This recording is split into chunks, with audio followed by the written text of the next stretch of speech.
সবাই? আশা করি সবাই ভালো আছেন। আমিও খুবই ভালো আছি। আমি বিদিশা, আমার নতুন একটি ব্লগে সকলকে স্বাগত জানাই। প্রথম 2 দিন জব্বলপুরে কাটানোর পর আজ আমরা যাচ্ছি পাঁচমারি। পাঁচমারি যাচ্ছি আমরা বাসে করে। এখান থেকে দূরত্ব প্রায় 250 কিলোমিটারের মতো। এখন আমরা সবাই তৈরি পাঁচমারি যাওয়ার জন্য। আমরা এখন বাসের জন্য অপেক্ষা করছি।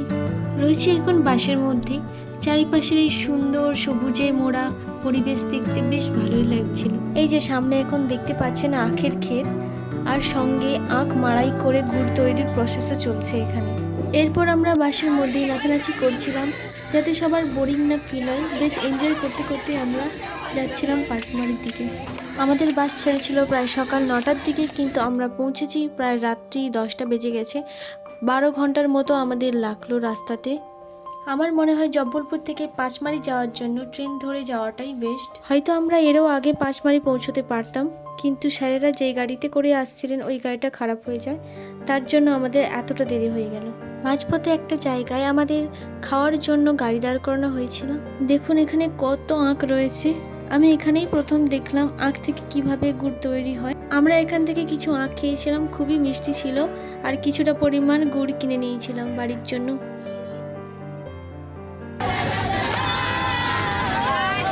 অনেকটা পথ পেরোনোর পর এখন পৌঁছে গিয়েছি রুমে। দেখা হচ্ছে কাল সকালে। এখন সকাল হয়ে গিয়েছে, আমরা সবাই রেডি, আর আমাদের গাড়িগুলো চলে এসেছে। আমাদের যেহেতু আগের দিনটা সারাদিন জার্নিতে কেটে গিয়েছে, তাই আজকে খুব কম সময় পাচ্ছি আমরা ঘোরার জন্য। আমাদের সকাল 10টার মধ্যে সব ঘোরাঘুরি কমপ্লিট করতে হবে, তারপর আমাদের আবার জব্বলপুর ব্যাক করতে হবে। ওখান থেকে ট্রেন রয়েছে আমাদের রাত্রি 10টার সময়। প্রথমেই আমরা গিয়েছিলাম একটা লেক দেখার জন্য। যেহেতু আমরা অনেক সকাল সকাল এসেছি, এখনো বোটিং স্টার্ট হয়নি। এখানে বোটিং করে ভিউটা এনজয় করা যায়। এখানে বেশিক্ষণ সময় নষ্ট না করে চলে গেলাম পরের জায়গায়। রাস্তার দুই পাশে দেখুন কিন্তু অনেক গাছপালা রয়েছে, যার মধ্য দিয়ে যেতে বেশ ভালোই লাগছিল। এরপর আমরা যেখানে পৌঁছলাম সেই জায়গাটার নাম ছিল রাজেন্দ্রগিরি উদ্যান। এখান থেকে সানসেট ভিউ বা সানরাইজ ভিউ পয়েন্টটা বেশ ভালোই দেখা যায়। এই উদ্যানটি বেশ বড়ই ছিল, অনেক রকমের গাছপালা রয়েছে এখানে। এই যে দেখতেই পাচ্ছেন সূর্য কিন্তু বেশ অনেকটা উপরে উঠে গিয়েছে, আর দূরে ছোট ছোট অনেকগুলো পাহাড় দেখা যাচ্ছিল। বেশ ভালোই লাগছে দেখতে। জায়গাটা কিন্তু বেশ নির্জনের সময় কাটানোর মতো উপযুক্ত। নেক্সট আমরা যে জায়গাটিতে এসেছি, জায়গাটির নাম ছিল সুসাইড পয়েন্ট, আর এটি ছিল নর্মদা গতিপথে সৃষ্টি একটি গিরিখাত। আমরা ওই ছোটবেলার বইতে পড়েছি না, পাহাড়ি নদীগুলো গিরিখাত সৃষ্টি করে, সেরকমই ছিল এটি। এখানে নিচের দিকে তাকালে বেশ অনেকটাই গভীর ছিল, কারণ নিচে কিছুই দেখা যাচ্ছিল না, শুধু গাছ আর জঙ্গল দেখা যাচ্ছিল। আমাদের সবার সাবজেক্ট যেহেতু জিওগ্রাফি, তাই আমাদের এই জায়গাটি বেশ সকলেরই পছন্দ হয়েছে। আমাদের কাছে কিন্তু বেশি সময় ছিল না, তাই এক একটা জায়গাতে বেশিক্ষণ দাঁড়ানোর মতো আমরা সময় পাইনি। এখন যে জায়গাটিতে আমরা যাচ্ছি, জায়গাটির নাম হলো পঞ্চপাণ্ডব গুহা। এই যে এখন আমরা পৌঁছে গেছি পঞ্চপাণ্ডব গুহাতে। এর আগে যতগুলো জায়গাতে আমরা ঘুরেছি সেখানে কিন্তু লোক সংখ্যা অনেক কম থাকলেও এখানে কিন্তু বেশ লোকজন আমরা দেখতে পাচ্ছি। এখানেও কিন্তু অনেকটা জায়গা জুড়ে বাগান করা আছে। এখানে অনেক রকমের ফুলের গাছ রয়েছে। এই যে এখন চলে এসেছি সামনে, দেখতেই পাচ্ছেন গুহাটি। ছোট্ট একটি পাহাড় রয়েছে, ওর উপরেই এখন আমরা ওঠার চেষ্টা করছি। এই যে এখন উপরে পৌঁছে গেছি, উপর থেকে আপনাদের ভিউটা একবার দেখে দিই। দূরে আমি ছোট ছোট দুটো পাহাড় দেখতে পেলাম, এর থেকে বেশি কিছু দেখতে পেলাম না। এখানে কিন্তু বেশ রৌদ্র রয়েছে, ভালোভাবে তাকাতে পারছিলাম না। জায়গাটির নাম পঞ্চপাণ্ডব গুহা, কারণ মহাভারতের ওই পঞ্চপাণ্ডবেরা নাকি এখানে যুদ্ধের সময় লুকিয়ে বসবাস করত। এই যে সামনেই এখন দেখতে পাচ্ছেন একটা ছোট্ট মতো গুহা। পুরো এই পাহাড়টিতে প্রায় 2 থেকে 3টির মতো এরকম রয়েছে। জানেন এর ভেতরে যেতেই কিন্তু একটা আলাদা রকম গন্ধ পাচ্ছিলাম, যেটা ওই পাহাড় বা ওই গুহার স্মেল বলতে পারেন। আর এদিকটাতেও কিন্তু একটা ছোট মতো রুম রয়েছে। এখন আমরা এখান থেকে নেমে যাচ্ছি। এরপর নেক্সট যেখানে যাব ওখানে কিন্তু আমার সব থেকে বেশি ভালো লেগেছে।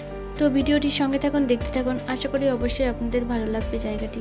এর আগে 2 দিন জব্বলপুরে আমি কোথায় কোথায় ঘুরেছি আমার চ্যানেলে আরও 2টি ব্লগ দেওয়া আছে, চাইলে গিয়ে দেখতে পারেন। ভিডিও 2টির লিঙ্ক আমি ডিসক্রিপশানে দিয়ে দিয়েছি। এই যে এখন আমরা পৌঁছে গেছি জটাশঙ্কর শিবের মন্দিরের কাছাকাছি। এখান থেকে আমাদের পায়ে হেঁটে 10 মিনিটের মতো পথ যেতে হবে, তারপর আমরা মন্দিরটা পাবো ওখানেই। তো চলুন যাওয়া যাক। রাস্তাটার 2 দিকেই কিন্তু দেখুন বেশ উঁচু উঁচু পাহাড়ে ঘেরা রয়েছে। এরকম একটা পাহাড়ি রাস্তার মধ্য দিয়ে হেঁটে যেতে বেশ মজাই লাগছিল। দূর থেকেই শোনা যাচ্ছিল ছোট্ট একটা ঝর্ণার আওয়াজ, জলের এই মিষ্টি শব্দ আর পাখির কলরব মিলিয়ে মিশিয়ে বেশ সুন্দর লাগছে। এখন আমি প্রায় পৌঁছেই গিয়েছি। এখানে উঁচু উঁচু পাহাড়গুলির মধ্যে আমাদের কথাগুলো এমনভাবে ইকো হচ্ছিল যে বেশ মজাদার একটা অনুভূতি হলো। এই যে এখন যেখান থেকে ঘন্টার আওয়াজটা পাওয়া গেল, আমাদের ঠিক অতটাই নিচে যেতে হবে। তো বেশ অনেকটাই নিচে। তো চলুন যাওয়া যাক। যেহেতু আমরা বেশ আরও অনেকটা পথ নিচের দিকে চলে এসেছি, এখানে পরিবেশটা বেশ শান্ত ও মনোরম প্রকৃতি রয়েছে, বেশ মায়া ভরা পরিবেশ। দেখুন এতটা পথ আমি নিচে চলে এলাম, কিন্তু এখানে এসে দেখে আরও নিচে যেতে হবে আমাদের। পরপর কিন্তু সূর্যের আলোটা কমে আসছে যত নিচের দিকে যাচ্ছি আমরা।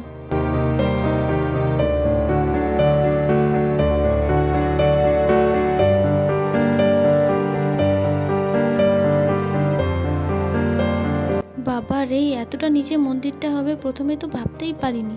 দেখুন নিচে আলো পর্যন্ত পৌঁছচ্ছে না, ইলেকট্রিক্যাল লাইট জ্বালাতে হচ্ছে এখানে। দেখুন মনে হচ্ছে যেন সন্ধে হয়ে গেছে। এর আগে আমরা যেখানে গিয়েছিলাম ওই যে পঞ্চপাণ্ডব গুহা, সেটা তো আসলে গুহা বলে মনেই হচ্ছিল না, মনে হচ্ছে তো এটাই আসলে গুহা। এই যে দেখুন সামনে, এটা নাকি নর্মদা নদী। জল কিন্তু একদমই অল্প, এত নিচ থেকে বয়ে যাচ্ছে, জলের যে একটা মৃদু আওয়াজ, বেশ সুন্দর লাগছিল। এই দেখুন একটা পাথর কিভাবে আটকে রয়ে গেছে। এই যে এটি হলো মহাদেবের মন্দির, আর এখানে এই গুহার ছাদ থেকে তো চুঁয়ে চুঁয়ে জল পড়ছে, আর এখানে সোজা হয়ে দাঁড়াতে পারছি না, নুয়ে নুয়ে আমাদের যেতে হচ্ছে, এতটাই নিচু। এখন আমি মহাদেবকে প্রণাম সেরে নিয়েছি, তো চলুন ওপরের দিকে যাওয়া যাক। এটাই ছিল আমাদের 5 মিনিটের শেষ পর্যটন স্থান। এরপর আমরা আবার বাসে করে জব্বলপুর ব্যাক করব। ওখান থেকে আমাদের হাওড়া যাওয়ার ট্রেনটি রয়েছে রাত 10টায়। তো ব্লগটা আজ এখানেই শেষ করছি। সবাই ভালো থাকবেন, সুস্থ থাকবেন। দেখা হচ্ছে নেক্সট কোনো ভিডিওতে। ভিডিওটি ভালো লাগলে অবশ্যই লাইক, কমেন্ট, শেয়ার এবং চ্যানেলটি সাবস্ক্রাইব করে দিবেন।